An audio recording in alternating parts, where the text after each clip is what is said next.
e a questo punto do la parola all'avvocato Fernando Netto Boiteux, corretta la pronuncia, che ci parla di corruzione e impresa, insomma, in qualche modo un'altra faccia della stessa medaglia, ecco, della relazione precedente.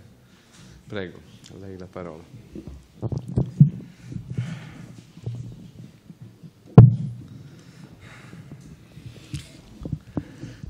Eu gostaria de agradecer à Faculdade de Direito de Camerino, na pessoa do professor Paulo Biak, em especial a professora Maria Cristina De Sico, pelas oportunidades que tem nos oferecido de participar de trabalhos aqui, de desenvolver estudos aqui em conjunto. E é uma honra participar desses eventos. Bom, meu tema será principalmente, vai tratar principalmente da lei anticorrupção brasileira, lei anticorrupção das pessoas jurídicas. Nós tínhamos já várias leis no Brasil, desde o Código Penal de 1940, voltadas para reprimir a corrupção. Ocorre que nenhuma dessas leis estava voltada propriamente para punir as pessoas jurídicas que são as responsáveis pelos grandes atos de corrupção, pelos maiores prejuízos causados ao Estado, aos contribuintes, à concorrência, como estava destacando o André Lucente, e a esses vários interesses. Mas, antes disso, eu gostaria de destacar um ponto que gera ele dá um contraponto àquilo que estava tratando hoje de manhã, mostrando a necessidade evidente de se combater a corrupção e, por outro lado, eventuais excessos na atuação, por exemplo, do Ministério Público, no combate à corrupção. Mas tem um outro ponto interessante aqui que coloca um paradoxo nisso, que muitas vezes o combate à corrupção acaba favorecendo a atuação dos corruptos. Esse ponto é destacado principalmente por um jurista argentino, pelo Héctor Mayral, mas a gente vê isso na prática no Brasil também. A repressão à corrupção, muitas vezes, ela não é propriamente racional, ela não tem um foco bem determinado, e ela impede que o funcionário público honesto haja, ou pelo menos ele se sente desmotivado a agir, com medo, com receio das consequências que o ato dele pode ter. Um exemplo concreto: a dívida dos contribuintes contra a dívida da União, que tem a cobrar dos contribuintes no Brasil, é uma coisa de vários bilhões de reais. É uma dívida monstruosa. A União consegue cobrar por ano, em média, isso ao longo de muitos anos, em torno de 1% apenas do estoque dessa dívida. Bom, a razão disso é propriamente incompetência? Espero que não, porque eu atuei nessa área durante muitos anos. Espero não ser um dos responsáveis por isso. Mas o que acontece? Uma grande parte desse passivo fiscal, desses débitos contribuintes, está prescrita. E todo mundo sabe disso. Só que nenhum funcionário se sente à vontade para reconhecer essa prescrição. Por quê? Em tese, ele estaria reconhecendo o direito do contribuinte. Se ele reconhece o direito do contribuinte, ele pode ser punido por corrupção. Não havia uma lei específica para isso. Então, o medo era total, ninguém reconhecia a prescrição de coisa alguma. Fizeram uma lei. Tudo bem, vamos fazer uma lei autorizando os procuradores a reconhecerem, como a Receita Federal também, a reconhecerem prescrição. o problema continua mais ou menos o mesmo, porque a estrutura não mudou. Não tem uma segurança, não se tem um cadastro que se dê segurança para a pessoa que vai assinar, que vai reconhecer esse direito, poder atuar com serenidade. Ele pode vir a ser processado por estar beneficiando indevidamente os contribuintes. Bom, vamos ver o outro lado dessa questão. De um lado, nós estamos vendo o lado do funcionário, que, com receio de ser injustamente investigado, uma investigação que pode levar antes ou até mesmo punido por reconhecer direitos legítimos dos contribuintes, ele tem receio. Agora, vamos do lado do contribuinte. Ele sabe que aquele débito está prescrito e ele não consegue um funcionário que vá lá e reconheça isso para ele. Como é que ele vai fazer para conseguir isso? Ele acaba se valendo de um funcionário corrupto, que, por já ser corrupto, já saber como é que o sistema atua, se pode ou não ser apanhado, ele vai lá e pede alguma vantagem, ou concorda em receber alguma vantagem, para reconhecer um direito que é legítimo do contribuinte. Então, assim, a repressão da corrupção, quando ela não vem acompanhada de uma certa racionalidade, ela também pode, por incrível que pareça, favorecer a corrupção, porque ela deixa pessoas sérias, interesses legítimos na mão de funcionários corruptos que venham a correr o risco de reconhecê-lo. Bom, como já se viu também hoje de manhã, o índice de corrupção do Brasil é muito elevado, apesar de todas as tentativas, a legislação, a Operação Lava Jato e tudo. O Brasil, entre os índices da Transparência Internacional, que abrange 180 países, caiu 17 posições entre 2016 e 2017, que são os últimos índices disponíveis. Isso porque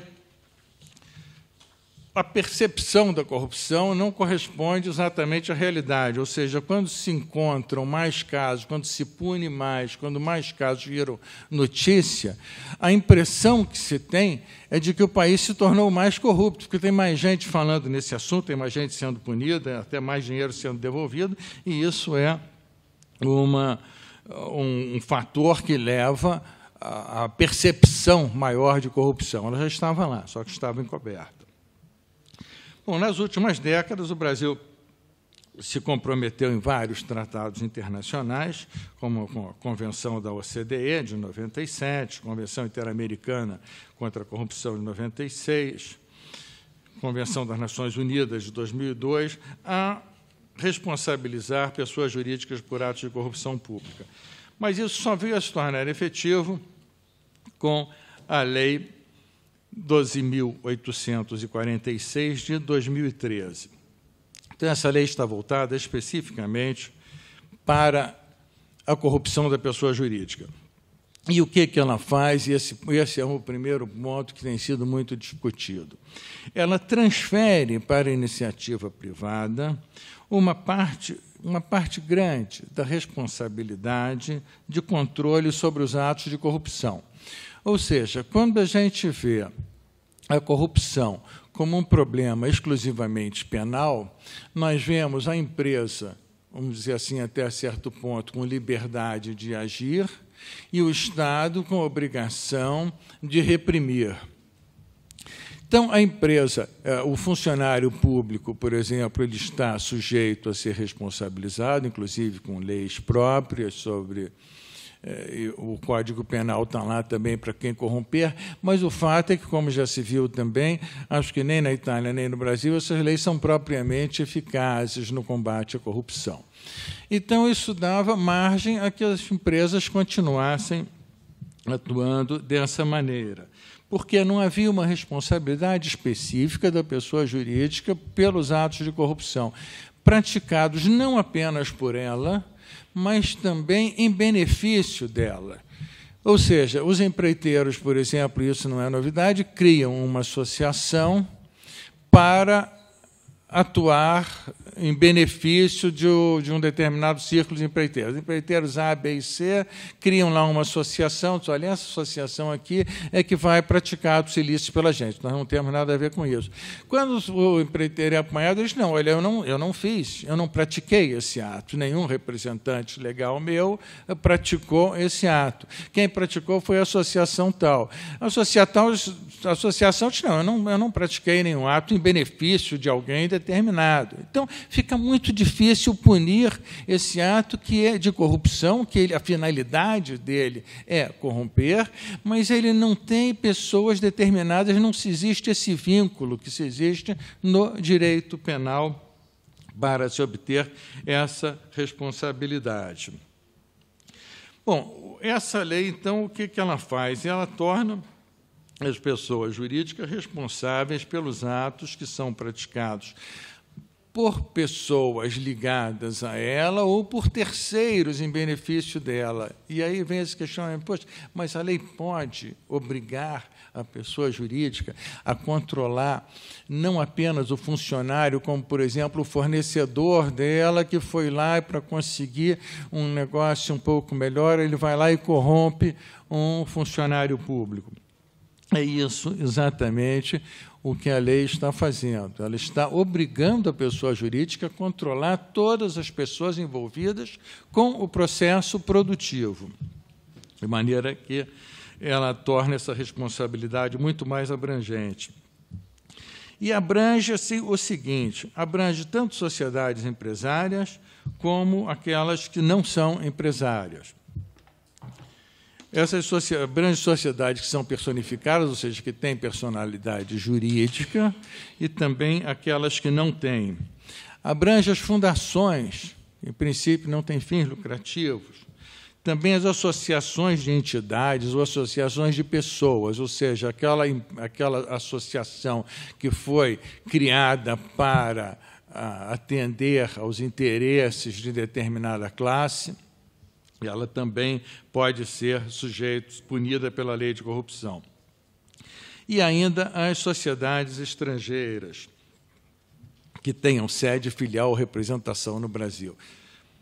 Bom, na realidade, a sociedade estrangeira que tem sede no Brasil, ela não é estrangeira, é brasileira, mas esse é o teor da lei.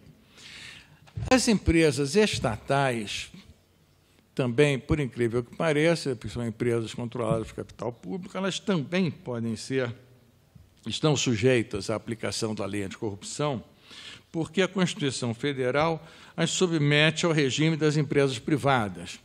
É o artigo 173, parágrafo 1º, inciso 2 da Constituição Federal. Então, se elas exercem atividade econômica, elas estão sujeitas às leis de regência das empresas privadas. E, por isso, elas também estão sujeitas à legislação anticorrupção. Bom, vamos ver alguns aspectos que aparecem na Operação Lava Jato, que já foi comentada aqui pelo Alessandro Irata, mas eu vou ver alguns aspectos determinados que envolvem a Petrobras. A Petrobras é uma das grandes responsáveis por esses atos de corrupção. Ela já fez acordos de grande valor nos Estados Unidos, tanto com investidores quanto com o Departamento de Justiça americano e a SEC, que é o órgão que regula os valores imobiliários nos Estados Unidos. Esse acordo com os acionistas, que moveram uma class action, uma ação coletiva lá, que no Brasil é muito difícil de ser levada a cabo, lá nos Estados Unidos é muito fácil, é muito simples. Em razão dessa class action, a Petrobras pagou alguns bilhões de indenização. Em razão da ação movida pelo Departamento de Justiça, outros tantos. E aí tem umas particularidades interessantes. Ela não foi condenada nos Estados Unidos por corrupção ativa. Então, a gente pode perguntar, mas a lei, a nossa lei, por exemplo, não prevê a corrupção. Quem é que corrompeu pela Petrobras? A própria Petrobras corrompeu outras empresas, corrompeu funcionários públicos para obter vantagem. Mas o que se entendeu no julgamento norte-americano, e isso eu acho que deve influir na interpretação que se tem aqui no Brasil, foi reconhecido que a Petrobras foi lesada pelos seus executivos, mas que eles não buscaram o benefício da companhia. Então, há pouco eu disse que a companhia que ela é beneficiada pelo ato de terceiro, ela responde por esse ato do terceiro, ou responde pelo ato do seu diretor, que corrompeu alguém, responde pelo ato do terceiro, que corrompeu alguém, em benefício dela. Agora, o que a Petrobras conseguiu entender-se nos Estados Unidos é que os diretores dela, culpados por atos de corrupção, não agiram em benefício da companhia. Eles aumentaram o valor das obras, eles lesaram a companhia em benefício próprio, para que eles mesmos se apropriassem do valor. Então, a obra vale 10, você conseguiu registrar a obra por 20, mas que não foi a Petrobras que se avaliou. Eles não tiveram a intenção de beneficiar a companhia, por exemplo, para receber um bônus no final do ano pelo aumento dos lucros. Eles fizeram isso para receber diretamente a propina, para se apropriar diretamente do valor que a Petrobras estava sendo lesada. Então, curiosamente, ela não é condenada nos Estados Unidos por corrupção ativa, mas é obrigada a indenizar os investidores pelo prejuízo causado e também o Departamento de Justiça e a SEC, que é a Comissão de Valores Imobiliários norte-americana, pelos danos causados e pelas despesas todas que essas questões geraram. Bom, no Brasil, ela recebeu de volta das pessoas que lesaram, acho que coisa em torno de 500 milhões de dólares. É uma coisa absurda. E, além disso, ela teve que baixar. A Petrobras fez uma revisão dos seus balanços nos últimos anos e baixou investimentos que, na realidade, não existiam, no valor de 6 bilhões de dólares. Ou seja, havia um superfaturamento daquilo que se conhece, daquilo que se descobriu, foi apurado, de 6 bilhões de dólares no balanço da Petrobras. Ela valia 6 bilhões a menos. Bom, isso é favorável que a companhia reconheça, não só é favorável, como é obrigatório, por lei, que ela reconheça esses valores indevidos acrescentados ao seu ativo.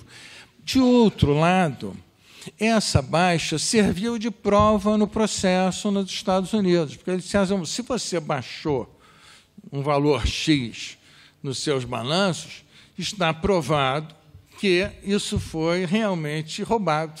Então, ela, de um lado, ela corrigiu aquilo que vinha, corrigiu parcialmente, ao menos, então a gente sabe aquilo que vinha errado, e foi condenada por isso, porque foi ali que ficou a prova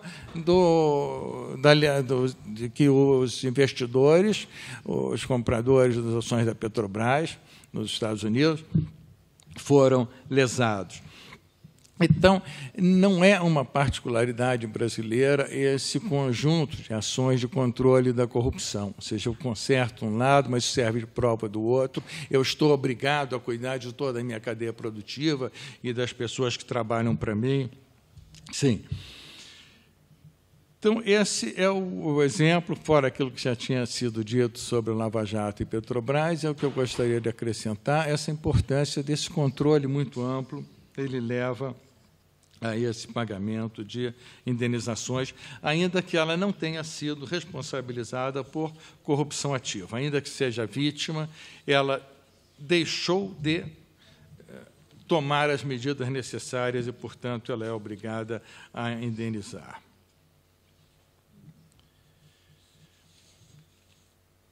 Existe uma discussão também no direito brasileiro, hoje nós estamos abordando aqui a questão do direito penal, mas essa lei anticorrupção, ela é uma lei administrativa.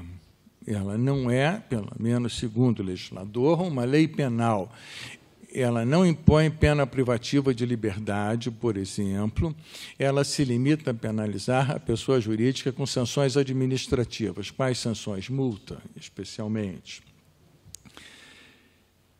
Para alguns autores, essa é uma lei penal encoberta, ou seja, ela é uma lei penal disfarçada.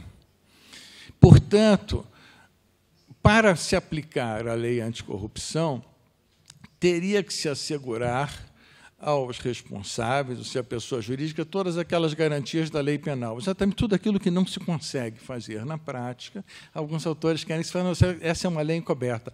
Não vejo razão para isso. A lei diz especificamente que ela é uma lei administrativa, ela determina que, se for apurada a existência de eventual ilícito penal, que essa vai ser comunicado ao Ministério Público, para que o Ministério Público, então, vá cuidar do processo penal. De outro lado, essas sanções administrativas, elas não se destinam a cobrir prejuízos materiais, danos materiais. Elas são uma sanção pelo ato ilícito que foi praticado.